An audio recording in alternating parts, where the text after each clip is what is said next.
Taip, tai šiandien svečiuose turim Viktoriją su vyru ir norėjom tiesiog pakalbinti, kaip jam sekėsi visas detokso procesas. Pirmą kartą buvom susitikę prieš mėnesį. Jūs iš kurio miesto? Šiurbarko. Šiurbarko, tai biški truputį galas atvažiuoti iki Šiaulių. Tai jeigu gali, papasakok, su kokiais simptomais atvažiavai ir kokia savijauta pirmą kartą prieš mėnesį. Jo, tai pirmą kartą, kai atvykau, labiausiai norėjau sutvarkyti problemą su nuovargiu ir kandida.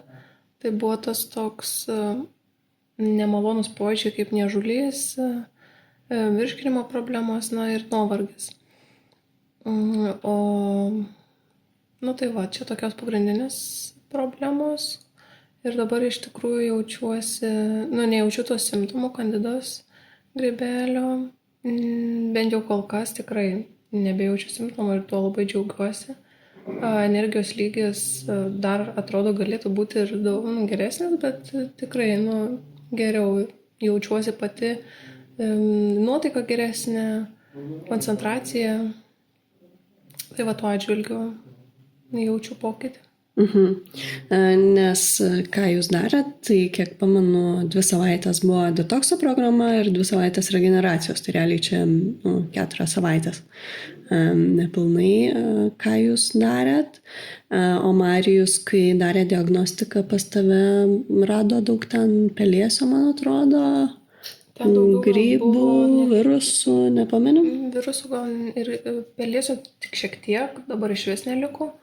O grybų šiaip buvo labai daug grybų organizme ir šiaip žarnyne uždegiminiai procesai buvo stiprus. Tai dabar palygintinai jau labai nedaug to uždegimo liko.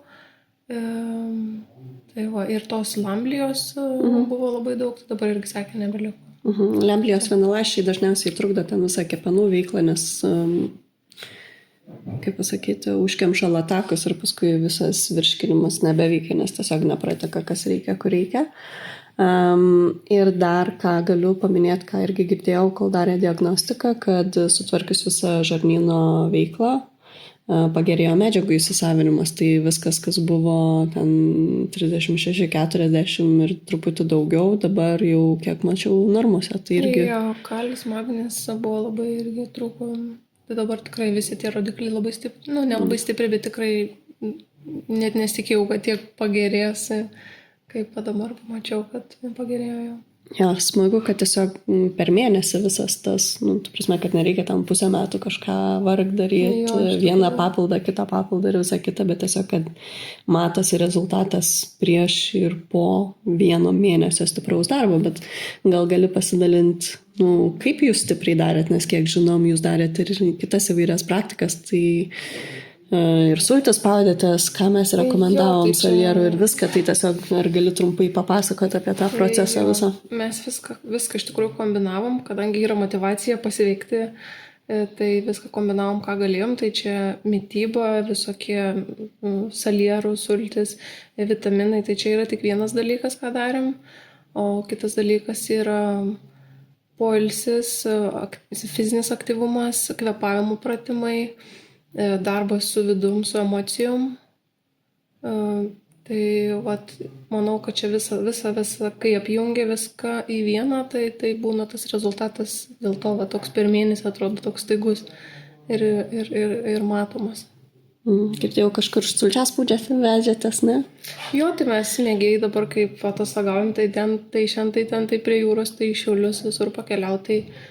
Tai visą laiką ir veždavo, nes su savim, kad tas sultis spaustis ir nenutraukti, kaip sakant, to proceso.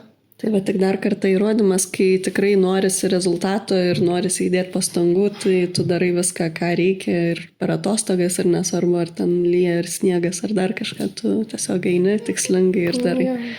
Tai tiesiog džiugu girdėti, o ką galbūt galėtum... kuom galbūt nustebino šitą diagnostiką, ar kam galėtum ją rekomenduoti? Tai rekomenduoti galėčiau tiem žmonėm, kurie turi sveikatos problemų, ilgai su jom kovoja ir niekaip neranda atsakymą, galbūt viską bando ir niekas nepadeda.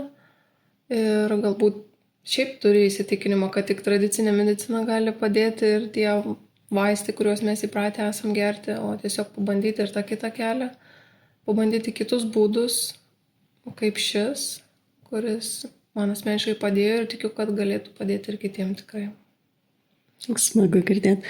Bet dabar tuo pačiu metu galiu pasakyti, kad ir geriau supranti savo organizmą ir kaip jis veikia. Ir tikriausiai, jeigu ateityje turėsi panašių problemų, tai jau žinosi, ką su jom daryti ir ko ieškoti. Tai jo, tikrai dabar žinosiu, ką reikia daryti, kitaip dabar žiūrėsiu savo sveikatą.